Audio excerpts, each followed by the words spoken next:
Magandang araw po. Ako si Emmanuel Go, and this is Royalties Loft. Welcome to my loft. Basic and whole design na to is really a plan for so many years already. Kasi nga, it's always been my dream to be able to put up my own loft already, especially for the flyers.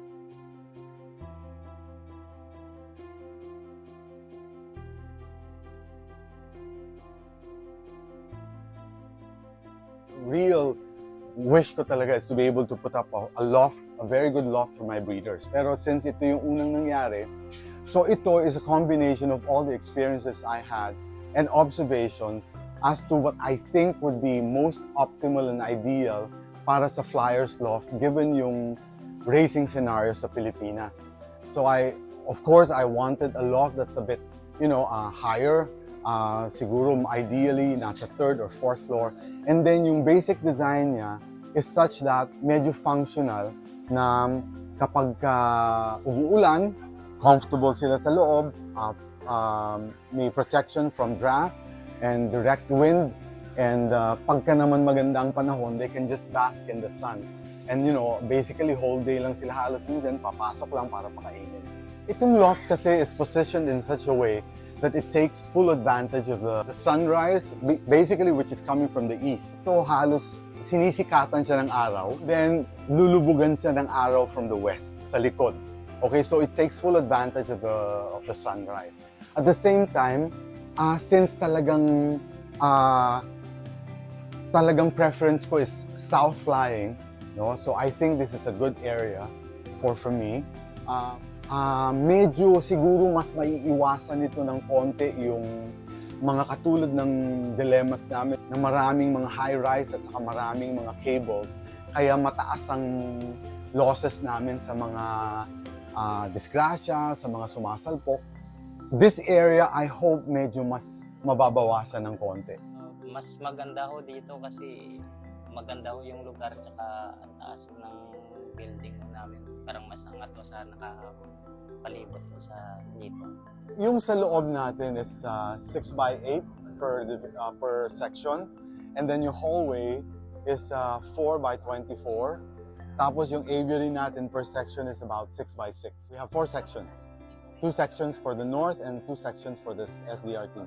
Ang design features kasi ng loft natin, and particular dito sa kanilang tulugan or sa kanilang pinaka-room, is that talagang it's really based on practicality, Since we're raising young birds, I think what is most important and critical during the first 6 or 7 months ng kanilang buhay is that kailangan ma-maintain natin yung cleanliness and yung health. And cleanliness being a major part of that.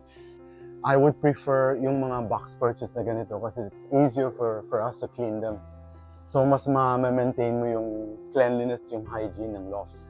So meron man akong widowhood boxes na ganito. This is really just reserved for when they're competing already and with specific birds only, because some birds don't really need yung motivation via the widowhood boxes. Even a simple, comfortable perch is enough to motivate the birds to come home. Now, going naman sa ventilation, which is also a critical part ng kanilang health, is that makikita mo ang design ng ventilation system natin is twofold, ika nga. One is that meron tayong manual where we can just open the chute like this kapag maganda ang air velocity sa labas. So bubuksan lang namin ng ganito. This chute would allow for the continuous flow ng hangin.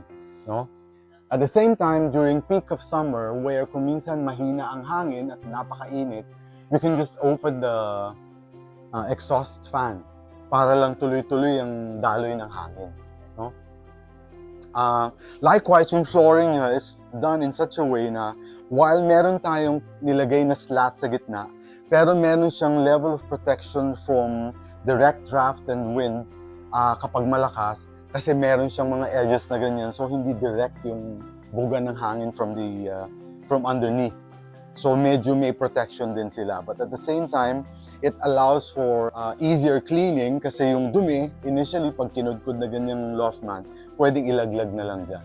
Tapos sa kanya, sa scrape sa baba after. Having mentioned about yung importance of sunlight, what we have to always remember is to fully utilize the resources or the nutrients that are actually free. I'm talking of the sunlight, clean water, and fresh air. So with this, yung design natin is fully utilizing yung nutrient which is basically the sun. Meron silang full access sa sunlight. Tapos pag medyo nasa peak of the day na init na, medyo nandito na sa bandang likod yung sun by then. So hindi sila naiinitan na o hindi sila nahihirapan. And basically comfortable sila the whole day. I think when we talk about practicality, I think this also comes, and it's very important that you have to consider yung welfare ng nag-aalaga at saka yung convenience in as far as them being able to do the job that they're expected to deliver. No? Yung loft natin sa loob, kailangan nga mas madali siyang linisin. If I were to put in, let's say, yung widowhood boxes, at an age where I think hindi pa ganun ka-importante, mas mahirap ito and it would take more time for them to clean and to achieve yung hygiene na gusto ko. So box purchase really works well for me and for my system. At the same time, yung design ng loft is such that mas madali para sa mga ibon na turuan, madali para sa maintindihan nila yung flow na gusto namin, na pag binuksan ng pinto at pinituhan sila, alam na nila kung anong gagawin nila, kung anong oras para kung sila ba'y iinom o kung sila ba'y kakain na. Pag binuksan namin yung release door, alam na nila kung saan sila pupunta, hindi sila mahihirapan, at saka hindi rin mako-compromise yung ibon. All of these were really thought out well para mas maging komportable sa ibon at sa nag-aalaga. Kasi nga pag medyo hindi maunawa ng ibon o medyo hirap sila para unawain ang sistemang gusto mong gawin, mas mahihirapan din sila para sundin yung proseso na gusto mong mangyari. We always have to remember that in pigeon raising, we have to focus on 4 pillars. And that is, of course, genetics being the first and most important, I think. And then second, I would say, is health. This comes with management, of course. Third is nutrition. And of course, fourth is yung whole facility mo. I think all this would have to come to play together para lang mas maging maganda para sa overall na pag-aalaga. I'm hoping na sana, I always believe na we're only as good as our last race. So, of course, it's always a constant challenge for all fanciers, I think, to maintain yung performance or to do better, hopefully. I think in the sport, it's not enough that you have the passion, but I think you should have the discipline, most important, to be able to attain the goals that you set for yourself. You have to put in the resource, the commitment to be able to achieve the goals that you really set. We have to constantly improve. I think the moment that you think that you know it all already is the time that you start to fail in your achievements. We cannot stop improving. So dapat constant yan.